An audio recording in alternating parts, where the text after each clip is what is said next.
I had an organization underneath me in U.S. Southcom called JIAD of South. I'm sure all of you have heard about it one time or another, right?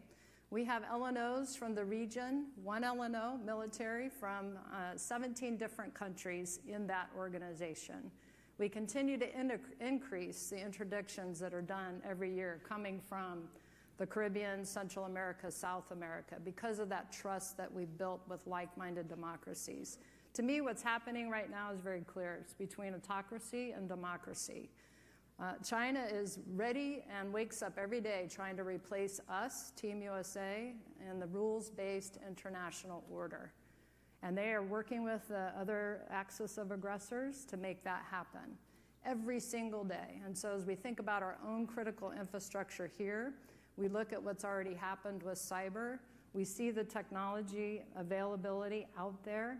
How quickly can we adapt that? And then how quickly can we iterate that is up to us, right?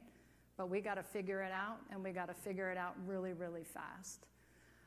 We'll take one more question from the audience, please. Oh, my time's up. Uh-oh. We're getting the hook. All right. Everybody, thank you very much. Again, thank you for everything that you do. Appreciate it. Good job. The voice. Okay, can everybody please stay seated? Thank you, and give another round of applause to our panel. Thank you so much.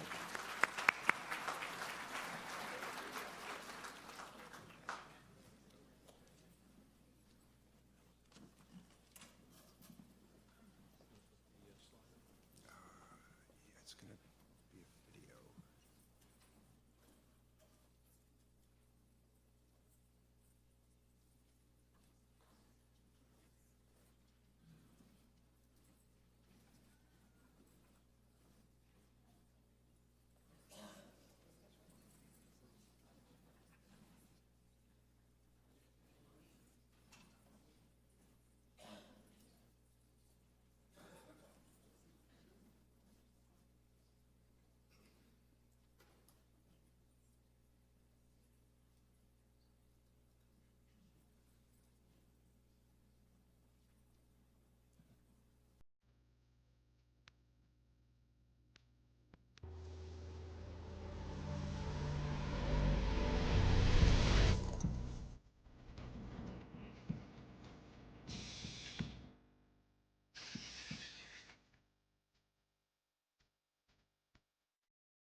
Great. Well, welcome back from lunch, everybody. We are so excited to have a very special keynote speaker for you today.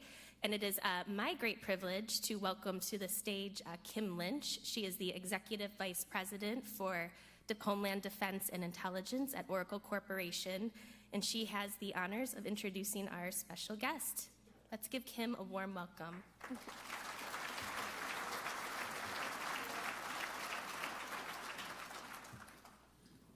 Thank you, Megan, and thank you all for being here. It is so great to be among so many of the Homeland Security distinguished leaders and all of you who are working on such a critically important mission for our country. So thank you for being here, and we at Oracle appreciate just being here amongst all of you. I have the distinct honor of introducing this afternoon's keynote speaker. Prior to being named Secretary of the Department of Homeland Security, the Honorable Kristi Noem served as South Dakota's 33rd governor and was reelected in 2022 with the largest vote total in South Dakota history. During her time as governor, she strongly supported strict border enforcement and actively backed statewide drug enforcement efforts with connections to cross-border crime. Now, as the Secretary of Homeland Security, she has led a historic effort to secure the southern border, delivering on President Trump's pledge and enhancing security to all Americans. It is my sincere pleasure to welcome to the stage the Honorable Kristi Noem.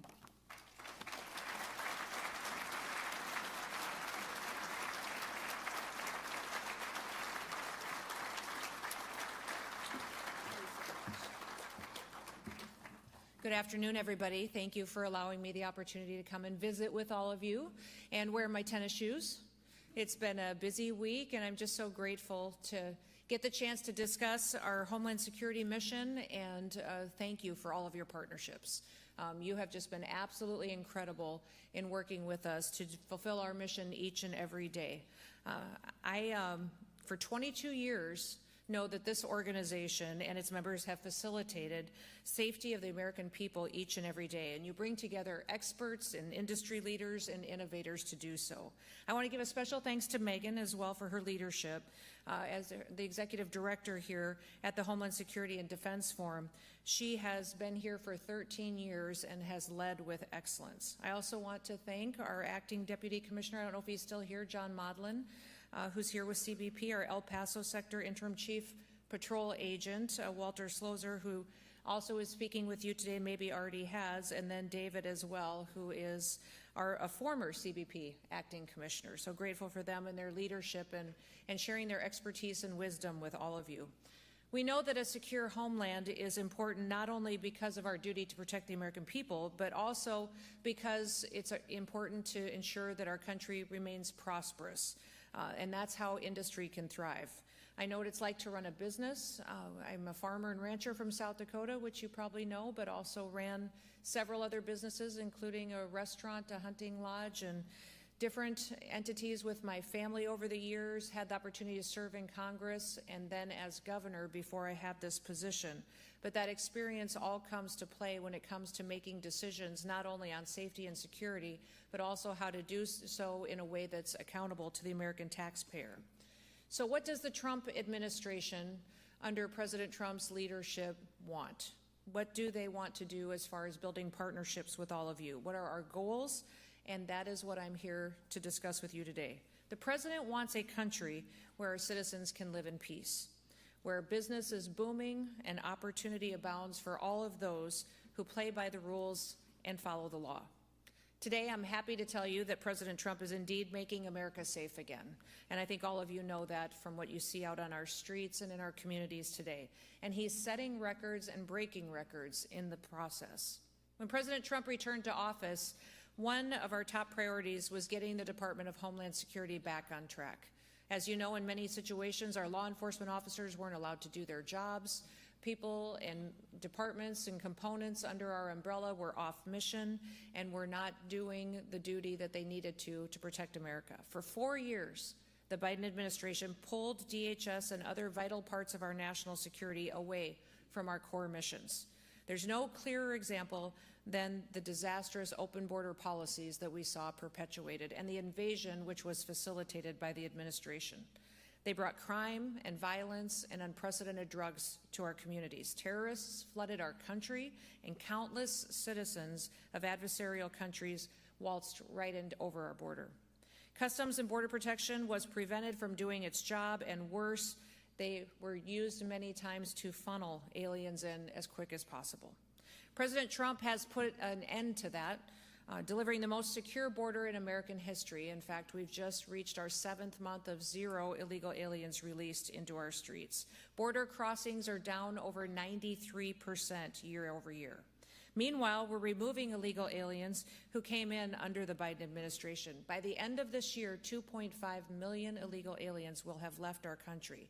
That includes over 600,000 that were detained and deported, but 1.9 million virtually have left voluntarily through our communication efforts, through the efforts of facilitating plane tickets, and also $1,000 reimbursements for those who choose to go home voluntarily with the opportunity to come back the right way someday. We have seen an incredible amount of interest in fixing things that have been done wrong in the past. As a result, we have also deterred countless would-be border crossings from entering into our country. DHS, as you know, was founded after 9/11. It was founded to put all of the government agencies and components under one umbrella to fight terrorism and to protect the homeland. And that's exactly what we're doing under President Trump. From January to November of this year, ICE alone arrested and removed over 1,100 known or suspected terrorists that were on our terrorist watch list from January through November. And we're driving that number up every day. That is not counting the individuals that were arrested and encountered by other agencies or departments. President Trump has designated many cartels and gangs, other criminal groups such as foreign terrorist organizations, and designating them under that allows us to go after those killers with more tools than we've ever had before.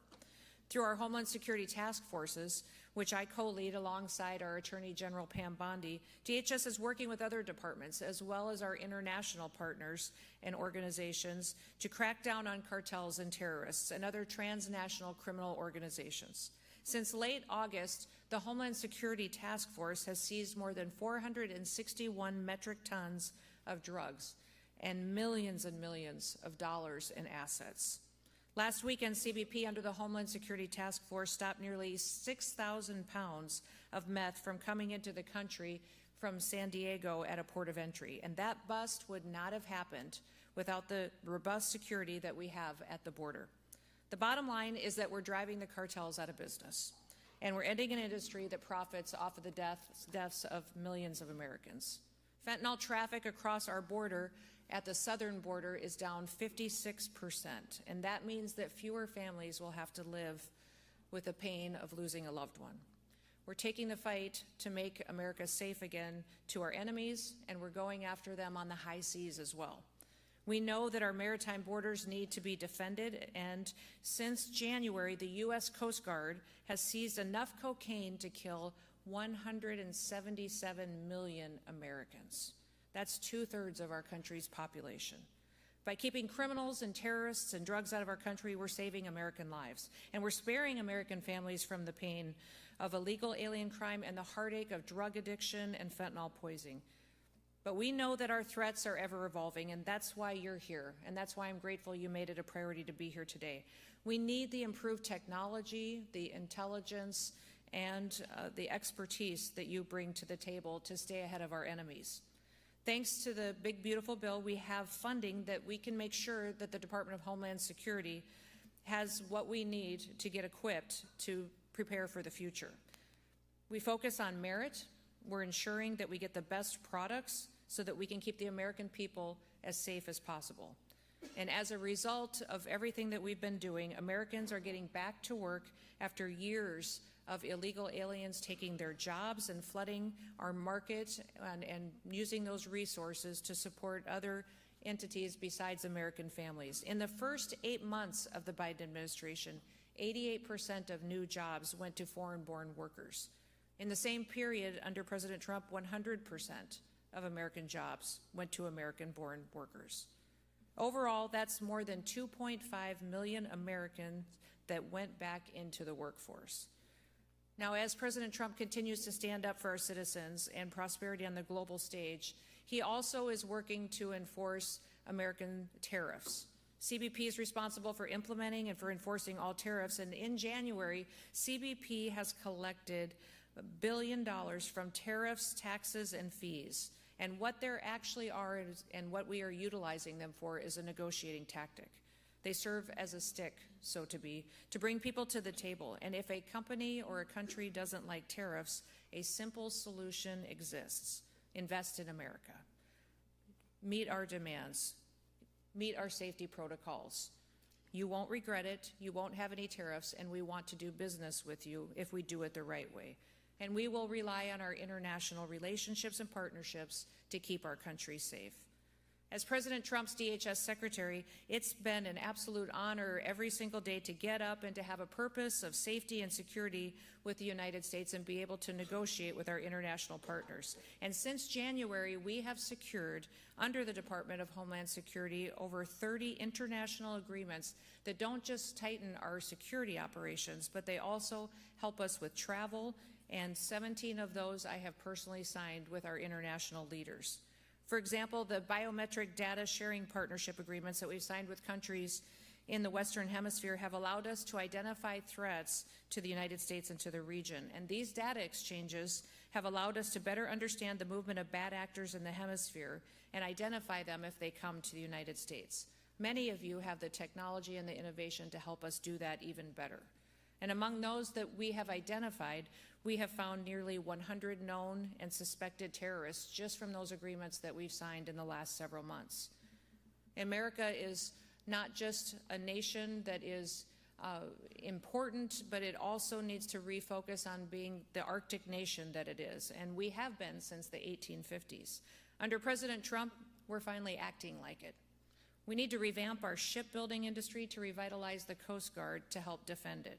And last month, I hosted the ministers from Canada and Finland here in DC to continue our icebreaker collaboration effort, our ICE Pact, to strengthen our maritime capabilities, to rebuild America's shipbuilding industry, and to increase our presence in the Arctic region to deter our adversaries. ICE Pact brings together the governments of our countries, our three nations, and it brings private industry in from all three countries. I'm sure you've read and heard about what that really has done to establish the shipping industry here in the United States. For example, the Canadian shipbuilder Davies has pledged over $1 billion to acquire and to modernize the American shipyard assets in Texas for the production of icebreakers right here in the United States. 2 multi-purpose icebreakers are proposed for construction in Finland by the American-owned Bollinger Shipyards and the Canadian-owned company of Seaspan. And working with the Department of Labor, we've deployed millions of dollars in grant programs to create the International Shipbuilding Fellowship, which will fund opportunities for American workers to travel to Finland, to learn from them and their expertise, and to bring that skill set back here at home to deploy. We're doing all of that because the American people deserve the security, they deserve the prosperity, and the future that will come from it. And we need groups like you to make it happen.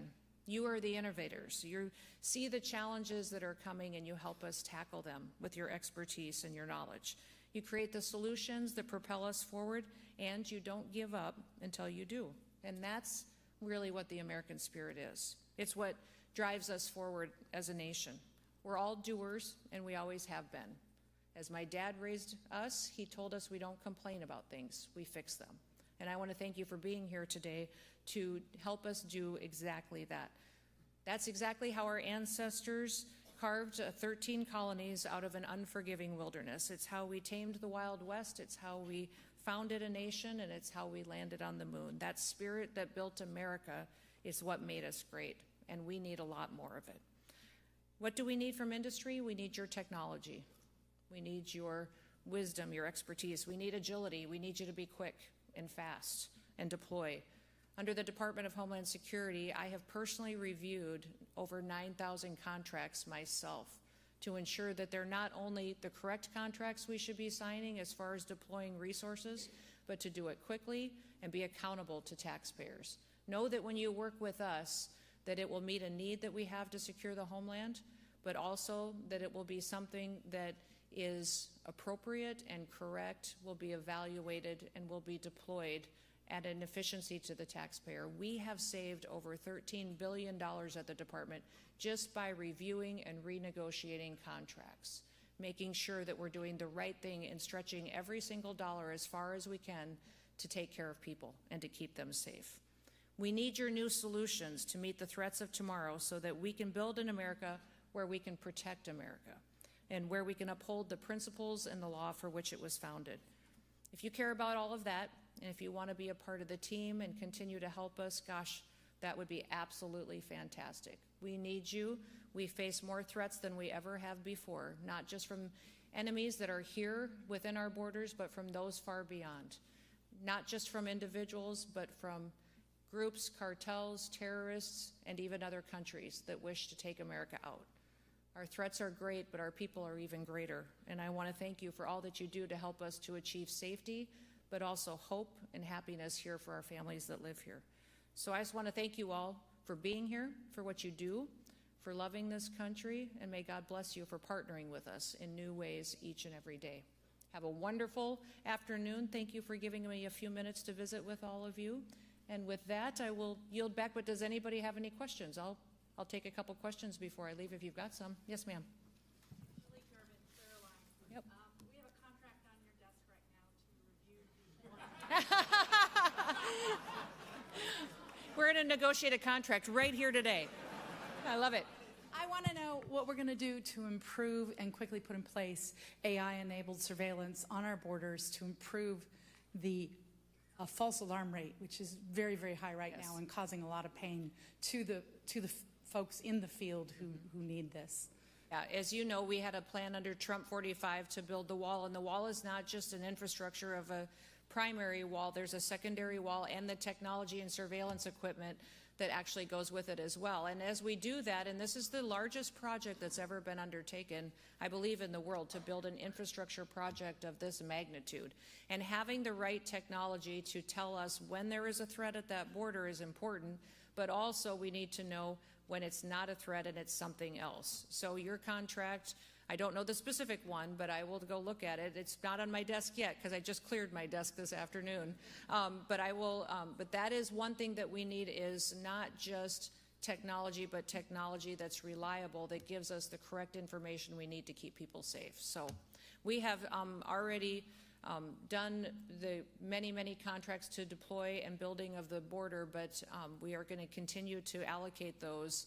I think we have put those out faster from the OB3 funding than ever done before as far as the contracting process has gone, but we'll continue to ensure that those systems get installed and online as soon as possible. What else? She shut it down, didn't she? With the yes, sir. Last one, and then I better let you get back to business. Ma'am, not a question, but I'm not going to speak for everybody here, but for me, just want to say keep it up. Oh, thank you. I appreciate it. I appreciate it.